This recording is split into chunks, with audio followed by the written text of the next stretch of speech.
नमः शिवाय। ओम नमः शिवाय।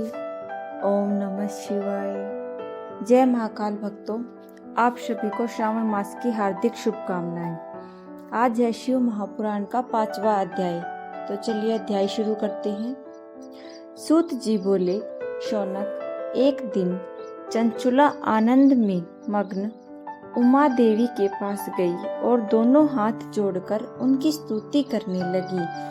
चंचुला बोली, हे गिरिराज नंदिनी स्कंद माता उमा, आप सभी मनुष्यों एवं देवताओं द्वारा पूज्य तथा समस्त सुखों को देने वाली हैं। आप शंभु प्रिय हैं, आप ही सगुना और निर्गुणा हैं। हे सच्चिदानंद स्वरूपिणी, आप ही प्रकृति की पोषक हैं। हे माता, आप ही संसार की सृष्टि, पालन और संहार करने वाली हैं। आप ही ब्रह्मा, विष्णु और महेश को उत्तम प्रतिष्ठा देने वाली परम शक्ति हैं। सूत जी कहते हैं, शौनक, सद्गति प्राप्त चंचुला इस प्रकार देवी की स्तुति कर शांत हो गई। उसकी आंखों में प्रेम के आंसू उमड़ गए। तब शंकर प्रिय भक्तवत्सला उमा देवी ने बड़े प्रेम से चंचुला को चुप कराते हुए कहा, सखी चंचुला, मैं तुम्हारी स्तुति से प्रसन्न हूँ। बोलो, क्या वर मांगती हो? चंचुला बोली, हे गिरिराज कुमारी, मेरे पिता बिंदुग्ध इस समय कहाँ हैं? उनकी गति कैसे हुई मुझे बताइए, और आप कुछ ऐसा उपाय कीजिए ताकि हम फिर से मिल सकें। हे महादेवी, मेरे पति एक शूद्र जाति वैश्य के प्रति आसक्त थे और पाप में ही डूबे रहते थे। गिरिजा बोली, बेटी, तुम्हारा पति बिंदुग्ध बड़ा पापी था। उसका अंत बड़ा भयानक हुआ। वैश्या का उपभोग करने के कारण वह मूर्ख नरक में अनेक वर्षों तक अनेक प्रकार के दुख भोगकर अब शेष पाप को भोगने के लिए विंध्य पर्वत पर पिशाच की योनि में रह रहा है। वह दुष्ट वहीं वायु पीकर रहता है और सब प्रकार के कष्ट सहता है।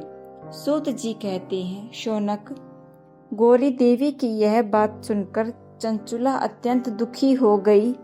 फिर मन को किसी तरह स्थिर करती हुई दुखी हृदय से माँ गौरी से उसने एक बार फिर पूछा, हे महादेवी, आप मुझ पर कृपा कीजिए और मेरे पति का अब उद्धार कीजिए। ऐसा करके मुझे वह उपाय बताइए जिससे मेरे पति को उत्तम गति प्राप्त हो सके। कृपा गौरी देवी ने कहा, यदि तुम्हारा पति बिंदुग्ध शिव पुराण की पुण्यमयी उत्तम कथा को सुने तो वह इस दुर्गति को पार करके उत्तम गति का भागी हो सकता है। अमृत के समान मधुर गौरी देवी का यह वचन सुनकर चंचुला ने दोनों हाथ जोड़कर मस्तक झुकाकर उन्हें बारंबार प्रणाम किया तथा प्रार्थना की कि मेरे पति को शिव पुराण सुनाने की व्यवस्था कीजिए। ब्राह्मण पत्नी चंचुला के बार बार प्रार्थना करने पर शिव प्रिया गौरी देवी ने भगवान शिव की महिमा का गान करने वाले गंधर्व राज तुम्बुरो को बुलाकर कहा, तुम्बुरो, तुम्हारी भगवान शिव के में प्रीति है। तुम मेरे मन की सभी बातें जानकर मेरे कार्यों को सिद्ध करते हो। तुम मेरी इस सखी के साथ विंध्य पर जाओ। वहाँ एक महाघोर और भयंकर पिशाच रहता है। पूर्व जन्म में वह पिशाच बिंदुद नामक ब्राह्मण मेरी इस सखी चंचुला का पति था।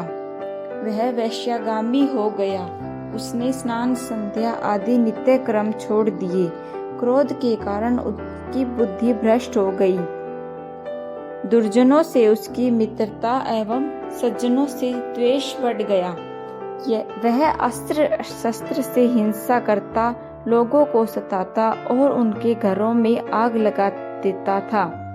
चंडालों से दोस्ती करता वह रोज वैश्या के पास जाता था। पत्नी को त्याग कर दुष्ट लोगों से दोस्ती कर उन्हीं के संपर्क में रहता था। वह मृत्यु तक दुराचार में फंसा रहा। मृत्यु के बाद उसे पापियों के भोग स्थान यमलोक में ले जाया गया। वहां घोर नरकों में सहकर इस समय वह विंध्या पर्वत पर पिशाच बनकर रह रहा है और पापों का फल भोग रहा है। तुम उसके सामने परम पुण्यमयी पापों का नाश करने वाली शिव पुराण की दिव्य कथा का प्रवचन करो। इस कथा को सुनने से उसका हृदय सभी पापों से मुक्त हो जाएगा और शुद्ध हो जाएगा और वह प्रेत योनि से मुक्त भी हो जाएगा। दुर्गति से मुक्त होने पर उस बिंदुग्ध नामक पिशाच को विमान में बिठाकर तुम भगवान शिव के पास ले जाना। सूत जी कहते हैं, शौनक, माँ उमा का उपदेश पाकर गंधर्व राज तुम्बरो प्रसन्नता पूर्वक अपने भाग्य की सराहना करते हुए चंचुला के साथ विमान से पिशाच के निवास स्थान विंध्या पर्वत पर पहुँचे।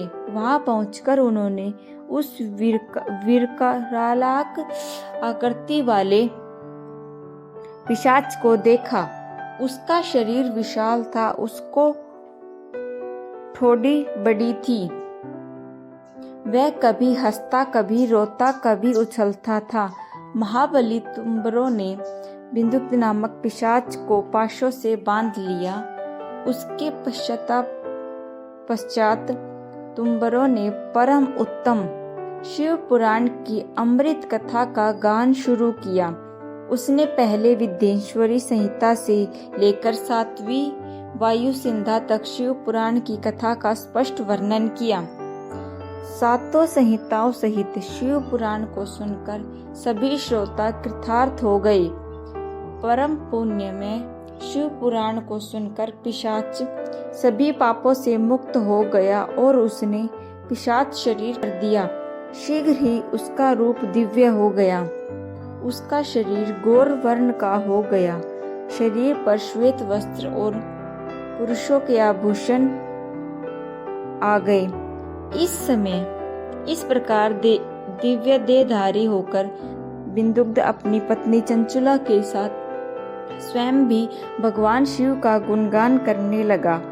उसे इस दिव्य रूप में देखकर सभी को बहुत आश्चर्य हुआ।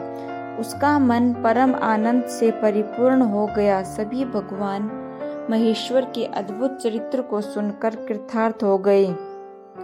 उनका यशोगान करते हुए अपने अपने धाम को चले गए। बिंदुद अपनी पत्नी चंचुला के साथ विमान में बैठकर शिवपुरी की ओर चल दिया। महेश्वर के गुणों का गान करता हुआ बिंदुद अपनी पत्नी चंचुला व तुम्बरों के साथ शीघ्र ही शिव धाम पहुंच गया। भगवान शिव व देवी पार्वती ने अपना पार्षद बना लिया। दोनों पति पत्नी सुख पूर्वक भगवान महेश्वर एवं देवी गौरी के श्री चरणों में अविचल निवास पाकर धन्य हो गए। ओम नमः शिवाय, ओम नमः शिवाय, ओम नमः शिवाय। ऐसे ही और अनेक धार्मिक कथाओं के लिए हमारे चैनल के साथ बने रहें। चैनल को अवश्य से लाइक, शेयर और सब्सक्राइब जरूर करें। ओम नमः शिवाय।